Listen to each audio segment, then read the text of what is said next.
see the way you guys are stood now? That is called a line. Don't get confused with single file, column, and line. So a line is shoulder to shoulder.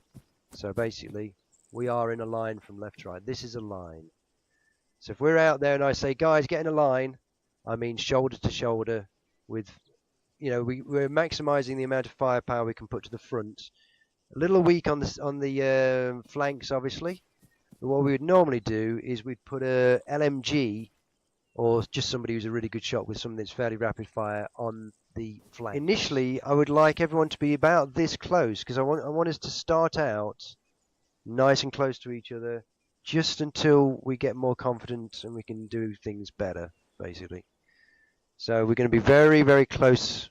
Basic formations. I'm going to step out of the formation. I'm going to stand in front of you, and I'm going to go to third person so that I can show this on the thing. So everyone close up the ranks, or whatever. Close up, guys. That's it. So at the moment, you've got Jay in the center. Doctor is on the left flank. Platypus is on the right flank.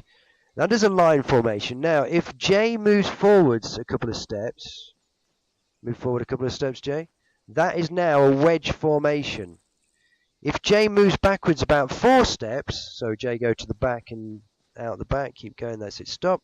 That is a V formation, so don't get V and wedge confused. A V is not an arrow pointing outwards like a wedge is. A V is a backwards arrow. And you would do this sometimes if you were patrolling, say if you were patrolling in a piece of woodland, you've got your leader, Jay, at the back, staying safer, and you've got his flanks stretched out in front of him, to be able to pick up contacts early before he has to deal with it. What we're going to do is when you transition, and also particularly when you stack in next to a building or anything like that, what I would get you to do is you'd have the guy in the center at the front. So the other 2 guys get in behind him. So it's the same if we do a single file. So effectively he could either move forward slightly or stay. So basically left flank, as in Doctor, you go in behind Jay now. So Doctor, move to your right. This is for single file. And then Platypus goes to the back. So that's the way you will always line up. So every time you go from a line to a column, you will always make sure that the guy on the right flank goes to the back and the guy on the left flank goes in the middle. Obviously, you've got more people than that. Then, you know, we'll have to... If you had, say, let's go back to the line formation again. And well, I'll just put an extra guy on the left flank. So if we're like this... I've got a guy on the far left flank. So like Doctor, you will go directly behind Jay, and then I'll go behind you, and then Platypus will go behind me. So as we go into a line formation, we go like this, and then Platypus then falls in. No, to the back. That's it. You got it. And then fan out again to sides again. Perfect. That's lovely.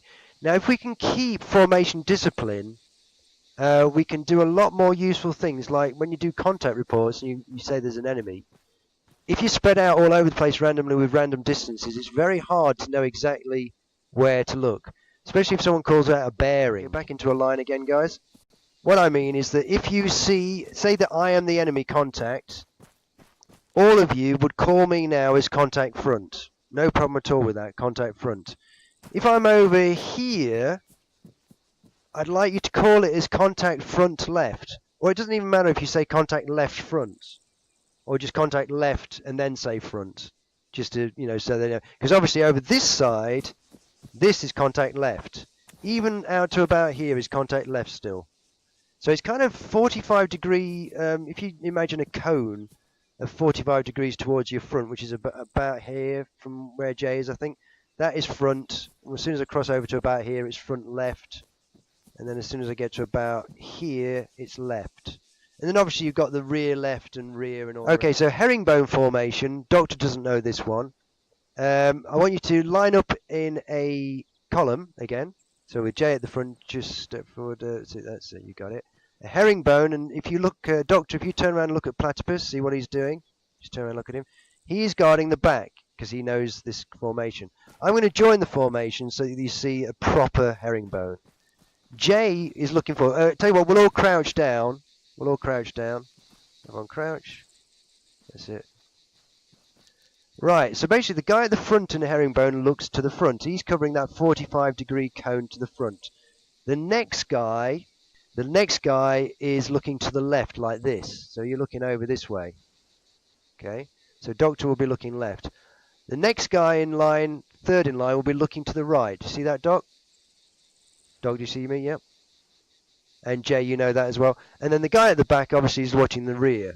If we are stacked in against the wall, so Jay, lead out, and I just want you to stack in on the front of the pagoda to the right of us. Just over to the front. That's it. Stick together, guys. That's good. That's good. That's good. That's good. Keep an awareness of everyone around you. Right, we're going to stack in behind Jay. Okay, Platypus, stop.